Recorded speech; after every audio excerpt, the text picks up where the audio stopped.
Welcome to VVB9 news channel.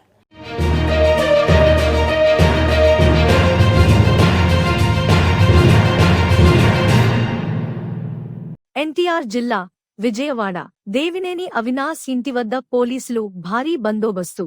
విజయవాడలో YCP తూర్పు నియోజకవర్గ ఇన్ఛార్జ్ దేవినేని అవినాష్ ఇంటి వద్ద పోలీసులు భారీ బందోబస్తు నిర్వహించారు. ఉమ్మడి కృష్ణా జిల్లాలో ఉదయం కొడాలి నాని ఇంటి వద్ద, మధ్యాహ్నం విజయవాడలోని వల్లభనేని వంశీ ఇంటిపై టీడీపీ శ్రేణులు దాడి చేసిన విషయం తెలిసిందే. ఈ నేపథ్యంలో అవినాష్ ఇంటిపై దాడి జరుగుతుందన్న సమాచారంతో గొడవలు జరగకుండా భారీగా పోలీసులు మోహరించి ఇనుప కంచెను ఏర్పాటు చేశారు.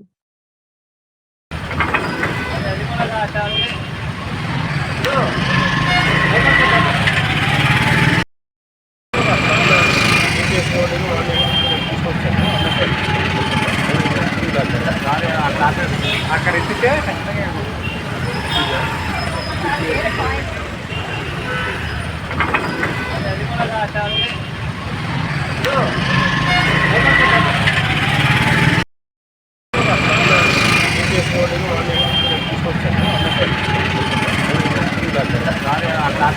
అక్కడ ఎత్తితే ఖచ్చితంగా